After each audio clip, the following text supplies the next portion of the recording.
Nagbabalik po tayo dito sa Let's Talk. This time, pag-usapan naman natin ngayon ang helmet ordinance na dati, as far as we know, 2004 ay kumbaga nilis ito, tinanggal na ito. Pero ngayon, ibinalik uli. Yan po sa sanggunian dito sa Vigan. At of course, si Vice Mayor ang nag-preside yan. So, alamin natin yan. Vice, let's talk about the helmet ordinance dito sa Vigan, okay? Just like what I've said, about August 2004, tinanggal na ito. Just because of, dahil nga yung may helmet na yan, ordinance, medyo maraming hindi magagandang nangyayari. Doon pumasok yung mga, nag-increase sa mga unsolved crimes na ang responsible ay, yun nga, dahil may mga helmet kaya hindi ma-identify. Ngayon, bakit mo ibinalik itong ang helmet ordinance? Gusto ko lang ipaliwanag sa lahat, Derek. Unang-una, hindi naman ako, kunyari yung bigla na lang nagising, tapos naisip ko na lang gumawa ng ordinance. Hindi po ganun. Unang-una, naging lang tayo, medyo na-alarma lang tayo sa dami ng aksidente na nangyayari dito sa loob ng Vigan. Unang-una, 128 accidents since 2010. Parang sinasabi dan Derek is 10 aksidente sa isang buwan. Mm-hmm. That is very alarming.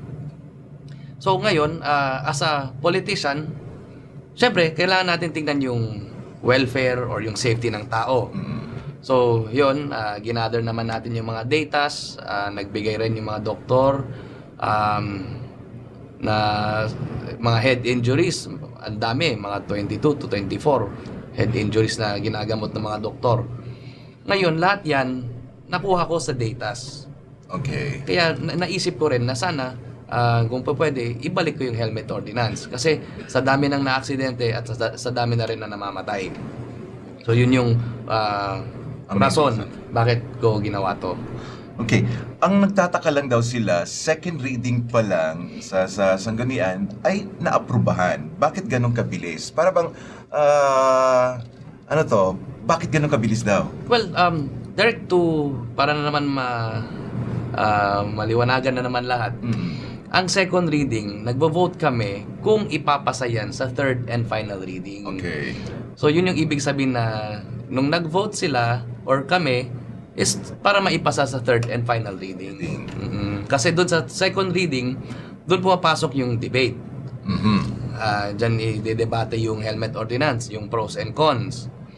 Tapos pagkatapos ng debate, papasok yung period of amendments. Doon naman sa period of amendments, doon nila titignan kung ano pa ang pwedeng palitan. Mm-hmm. For example, napalitan yung violation, kung magkano yung babayaran mo. Okay. Ang nangyari, so yung amendment nun, naging 500, 1,000, tas 1,500. So, first, second, and third offense. So yun mga amendments. Ngayon, nagbotohan kami na iakyat na or mapupunta na sa third and final reading. Hindi ibig sabihin na nag-vote kami doon ay naipasa na yung ordinance. Ang ordinance na napapasa ang isang ordinance sa third and final reading. So, ano ibig sabihin nito? Nag-final reading na ba tayo? Yes, third and final reading. At na-approve?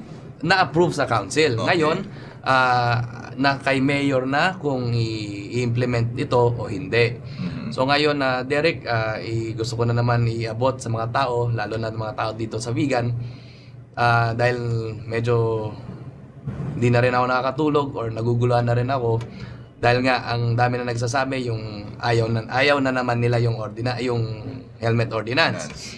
Ipapaliwanag ko lang yung buong storya nito.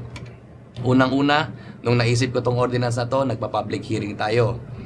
Ngayon, yung sa unang public hearing, nandun yung mga grupo ng mga motorcycle club, kapitan, may isang sector from Ilocos Sur National High School, at saka yung mga ibang iba-ibang tao. Na mga motorista. Mm-hmm. Oo. So ngayon, nag-public hearing, na-explain ko rin bakit ko gustong gawin itong helmet ordinance. Now, bago matapos or bago lumabas lahat ng tao after dong public hearing, tinanong ko sa kanila. Nandun yung mga ibang kapitan, tinanong ko sa kanilang lahat. okay ba kayo sa ordinance na to? Umuo silang lahat. So, ibig sabihin nun, doon sa public hearing na yon, parang pinupush na nila ako na okay itong ordinance. So, tuwang-tuwa naman ako. Okay. Ngayon, after 1 week, session na naman, dumating si Councilor George Villanueva at nakita ko yung order of business or yung yung committee report. Doon sa committee report niya, ang sinulat niya doon is people are opposing. Okay. So, nagtaka ako, bakit ganun? Nandun ako sa public hearing. Ako pa mismo nagtanong kung okay ba sa inyo itong ordinance na to? Okay bang na sa council? Umuo naman silang lahat. Ang nagtataka lang ako at nagulat ako, bakit biglang ganun na lang nasasabi niya sa committee report ay everyone is opposing. At saka ang point ko naman doon, Derek, yung 1 week na yon from the public hearing hanggang doon sa session, Monday, ilan araw yon. Ang pinagtataka ko, bakit hindi niya ako linapitan or kinausap man lang na, for example, Vice, pwede ba tayo mag-usap kasi ganito. Hindi parang binigla na lang ako na pagdating sa committee report, nag-object daw lahat, which is not true. Ano ang reason niya at bakit nag-usap na ba kayo lately? Bakit ginawa niya yun? Bakit yun ang inano niya? Actually, hanggang ngayon hindi ko pa rin maintindihan ano yung point ni Councilor George. Oo. Pero nagpa-public hearing siya ulit the second time. Okay. So, nung second time, nandun na naman, may public hearing, mas malaking venue na sa BCTC. At doon naman, sinabi, lahat daw nag-o-oppose. Ang problema, Derek, nasa Hong Kong ako that time, at saka pumunta akong Davao para sa Vice Mayor's League. So, wala ako doon sa public hearing. Ngayon, next session na naman, may committee report. Sinabi na naman niya doon na lahat na naman nag-o-oppose. Ang problema, nakuusap ko yung sector ng daycare, sila yung nandun sa public hearing at sila yung nagsabing gusto nila yung ordinance. Ang hinihingi ko lang sana, maging fair naman sila. Na kung may nagsabing ayaw nila, dapat sabihin rin nila yung may nagsabi rin na gusto nilang ordinance. Hindi lang yung lahat daw nagsabi ayaw. Those are yun, sabi niya na nag-oppose, may data naman siya kung sino-sino mga yon. Anong sector sa mga yon? Well, unang-una, ang nag-oppose niyan, si SPO4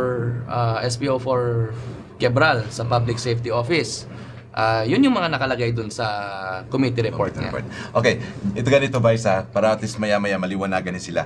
Kami rin dito kasi sa core, may mga tinanong din kami ng mga bigenyos, okay? Ano ang kanilang mga reactions, o di kaya ano ang mga katanungan nila or para maliwanagan din tayo about the helmet ordinance issue na to. May papapanoorin kami sa yung video, okay? Panoorin niyo po ito. Mabalin ko haang nga helmet ti pangirukudan ti napintas nga buhay ti bigan kasi hamme nga adayo dato highway tayo dito crossing tayo intersection na segment so nga haan tayo dapat di jay pabasitan da jay speed limit ranging from 20 to 30 kilometers per hour dadyo ti dapat nga solution na dito kasi usually nga ada ti bigan nga naka motor hamme nga makapatry unay kasi ado ti lugan may sapay asideg iti crossing di ba? Dahil ti opinion ko kaya haan nga advisable nga ma-impose ti kwa ti helmet ti bigan Oo, tama ka siguro pero di ba nakita yun dahil statistic nga kwa aming madisgrasya due to alcohol, di ba? Ada alcohol di bagbagi tao. So adda nga na mas careless dahil tao no nakainom. So nga dapat di jay napimpin na speke din no nakainom dapat kay so ti magiliw nga drive especially aldaw. Nilang ti opinion ko nga. Kaya no mabalin ko kaya haandang ikwati helmet ti bigan. Laeng napimpintas no ikatan ti speed limit jay may sang motor ken hanga minom jag motor aglalo ti aldaw. Ket adu ti lugan. Okay, bye. So, yun. Narinig mo yun. Ilocano yun. Medyo nintigan siya ng konti. So, ano ang masasabi mo doon? Well, Derek, sa totoo lang, tama yung sinabi niya. Either or dun sa sinabi niya, pwede naman. Pwede rin naman bawasan yung speed limit. Pwede rin naman titignan natin yung mga nakainom. Ang problema dyan, Derek, is lahat ng sinabi niya, existing na yan eh. May speed limit tayo sa vegan. We all know naman that you can, hindi naman pwedeng uminom at magdadrive, kotse man o motor. Those are national laws. Pero pati helmet, national law rin, Derek. Gusto ko rin ipaliwanag yun. Yun lang, ang dami natin magagandang ordinance dito sa vegan. Ang problema dito ay hindi na-implement na maayos. Okay, May speed limit tayo, 35 kilometers per hour inside vegan. Yun, alam naman natin, never nasusunod yan. Motor man, kotse man, tricycle, hindi nasusunod yan. Yung pag-iinom, kung hindi nasusunod ang speed limit, ano pa kaya yung huhulihin nila yung nakainom? First of all, Derek, wala tayong alcohol tester. So, yung naisip kong helmet, dahil lahat hindi na i-implement, makamenos lang ng disgrasya or matitinding injuries pag naka-helmet. Ang point ko lang naman dito sa helmet ordinance na to is bawasan ng injuries at bawasan yung mga namamatay. Ang alam naman natin, Derek, ang aksidente hindi pumipili yan. Umaga, hapon, gabi. At saka kahit nasan ka man, aksidente. Yun ang hindi natin may iwasan. So yung helmet is just parang concern ko lang naman sa tao para naman kung may maaksidente, makakapag-save pa tayo ng buhay. Yeah. Ito pa, another video pa rin to Vice. Reactions pa rin to. So, panoorin natin.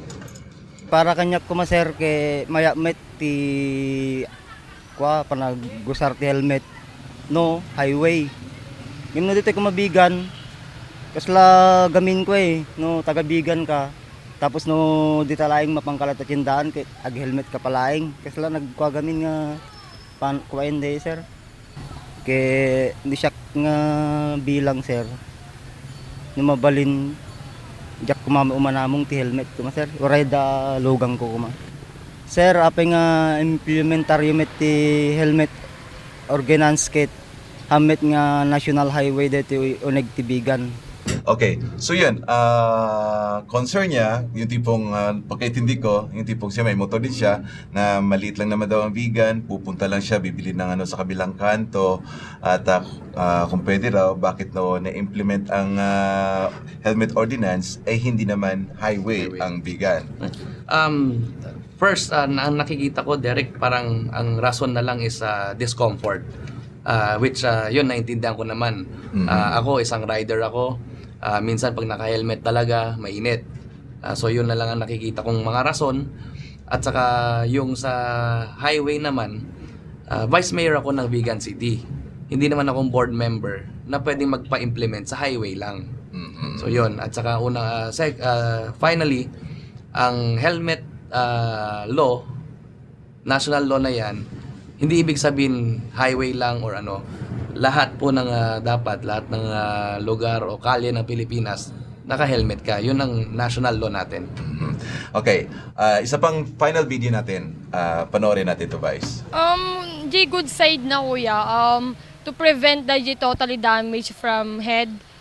'Di ba na mas mahirap kasi yung damage sa head pag na ano siya. Tapos sa negative side naman siya, yung hindi makikilala yung mga criminal.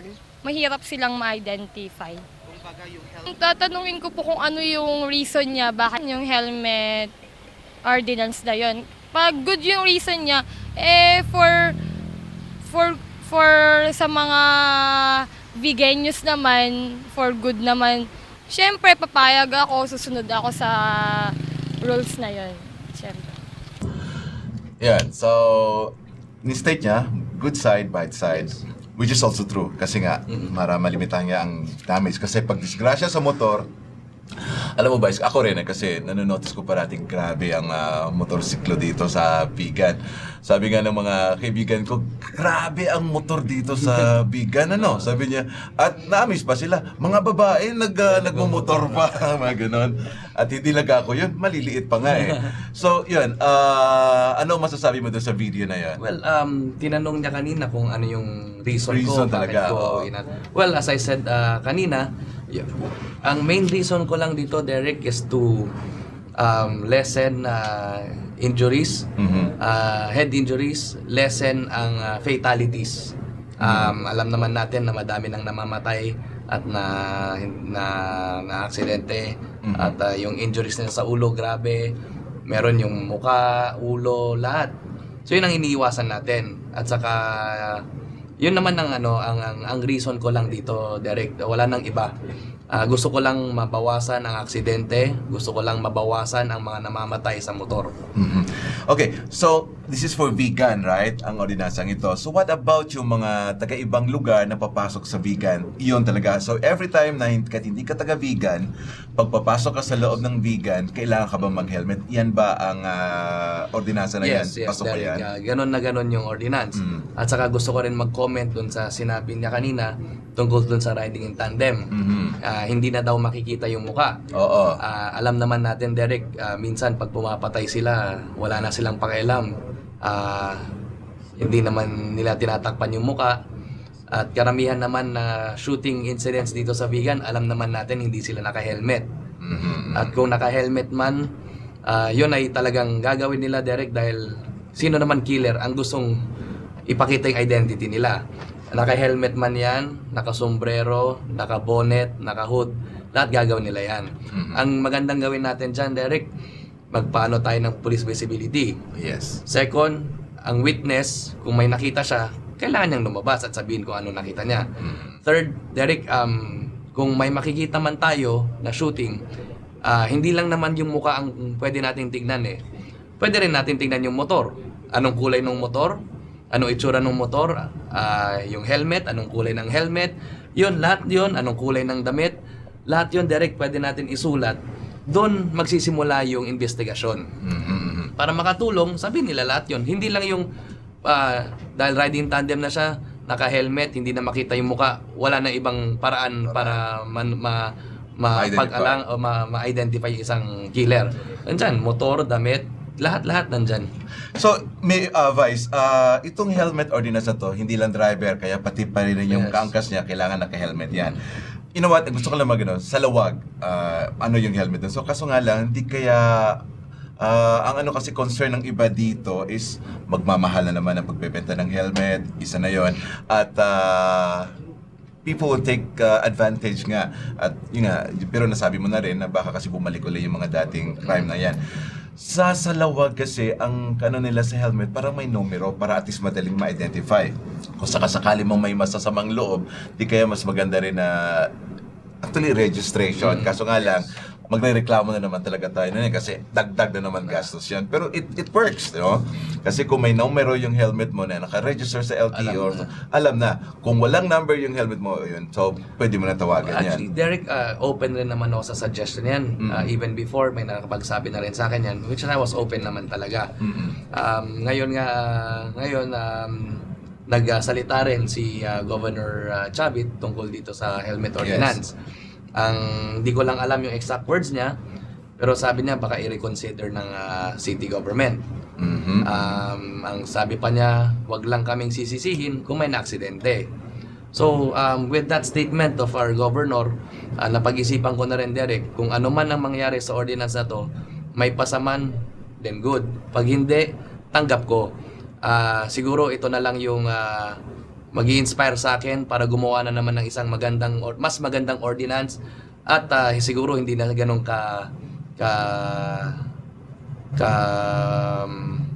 yung parang Yung parang controversial. controversial. Oo. Siguro maghanap na lang tayo ng mas maganda. Gusto ko lang ipag-alam at sa mga tao na ginawa ko lang naman to dahil naniniwala ako na pag ito na-approve, madaming makikinabang. Hindi naman ako, Derek. Ito ay para sa kanilang lahat. Parang sinasabi ko rin dati, mas mahal ang magpa-hospital kaysa bumili ng helmet. Tama kayo. Tapos mga nagbebenta naman ng mga helmet, pakiusap ko sa nila, ma-approve man itong ordinance o hindi, yung mga gustong bumili ng helmet, wag na naman sanang taasan. Kasi magtulungan tayo para sa safety na rin ng mga riders to. Mga kailan kaya ito ma-approve? May Ano ka ba? Mga kailan ma-approve? Ma-approve kaya to before the month ends? Well, or summertime? Yun nga, Derek, dahil nagsalita na rin si Governor Chavit na kung pwede, i-reconsider na lang dahil yung clamor nga nung tao, ayaw nila, which I'm very willing open po ako dyan sa idea na yan. Oo. At least, masasabi ko rin, Derek, as a legislator, nagawa ko ng trabaho ko, nagawa ko yung parte ko, at yung mga ganyan controversial na ordinance, hindi ako natatakot dahil kung alam kong tama at alam ko makikinabang lahat, ba't ako mag-hold back na gagawin yung ordinance na yun? Kasi may mga ibang politiko, pag controversial, ayaw na nilang galawin yun. Totoo yan. Ako, gusto ko, Derek, ipakita sa kanila na at least ako, kung trabaho. Kung ikabubuti na naman sana ng lahat, bakit hindi? Pero since yung clamor, siguro yung discomfort, yun ang, hindi ko na maiwasan yan. Pero sinasabi ko po sa lahat, open po ako. Kung i-reconsider tong helmet ordinance, wala pong problema sa akin. Okay, sa bagay, tama ka dyan, Vice. Depende na sa tao yan. But anyways, sit down ka muna ulit dyan at pagbabalik pa tayo.